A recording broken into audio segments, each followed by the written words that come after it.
গাজীপুরের কেপিজে হাসপাতালের নিবিড় পর্যবেক্ষণে থাকা তামিম ইকবাল শঙ্কামুক্ত বলে জানিয়েছেন চিকিৎসকেরা। এখনও 24 ঘন্টার পর্যবেক্ষণে রাখা হয়েছে সাবেক টাইগার অধিনায়ককে।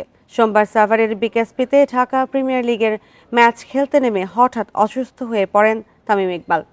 এনজিওগ্রামে তার হার্টে ব্লক ধরা পড়লে একটি রিং পরানো হয়। এদিকে তামিমের সুস্থতা কামনায় আজ মিরপুরে ডিপিএল এর ম্যাচে নিরাপত্তা পালন করেছে দলগুলো। সাবেক টাইগার তারকাকে দেখতে গাজীপুর যাচ্ছেন স্বাস্থ্য মন্ত্রণালয়ের মহাপরিচালক অধ্যাপক ডক্টর মোহাম্মদ আবু জাফর। সোমবার বিকেএসপির 3 নম্বর মাঠে মোহামেডানের হয়ে শাইনপুকুরের বিপক্ষে খেলতে নামেন তামিম। টসের পর হঠাৎ বুকে ব্যথা অনুভব করায় তাকে বিকেএসপিতে প্রাথমিক চিকিৎসা দেওয়া হয়। অবস্থা ভালো না হওয়ায় নেওয়া হয় হাসপাতালে। তামিমের অসুস্থতার খবর শুনে পরিবারের সদস্য ছাড়াও বিসিবি সভাপতি, পরিচালক ও সতীর্থদের অনেকেই ছুটে যান হাসপাতালে।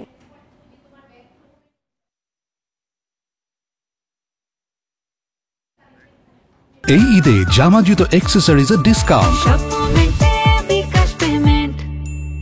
তামিম ইকবালের সবশেষ আপডেট জানাতে গাজীপুরের কেপিজে হাসপাতাল থেকে যোগ দিচ্ছেন সহকর্মী মোহাম্মদ নাজিম। তামিম ইকবালের খোঁজ নিতে স্বাস্থ্য মন্ত্রণালয়ের ডিজি যাওয়ার কথা, তিনি কি গেছেন কিনা?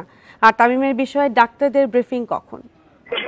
যতটুকু জানতে পেরেছি সেটা হচ্ছে আপনার স্বাস্থ্য মন্ত্রণালয়ের যে মহাপরিচালক আসার কথা, তিনি এখনো পর্যন্ত এসে পৌঁছাননি।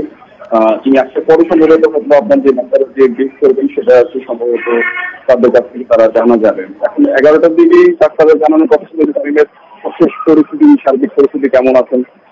তাকে যে 24 ঘন্টা নিবিড় পর্যবেক্ষণে রাখার কথা, তিনি এখনো পর্যন্ত নিবিড় পর্যবেক্ষণে আছেন এবং তার স্বাস্থ্যে কতটুকু উন্নতি হলো কিংবা কতটুকু অগ্রগতি হলো সেই বিষয় নিয়ে কিন্তু আমাদেরকে জানানোর কথা হয়েছে। সকাল 11টার দিকে কিছুক্ষণ পরেই সেই ব্রিফিংটা হওয়ার কথা।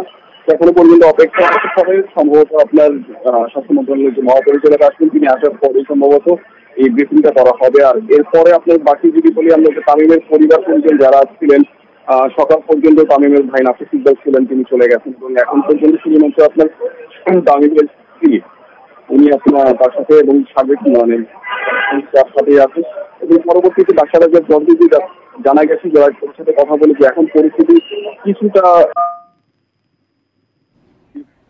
গাজীপুরের কেপিজে হাসপাতাল থেকে তামিম ইকবালের সর্বশেষ আপডেট জানাচ্ছিলেন সহকর্মী মোহাম্মদ নাজিম।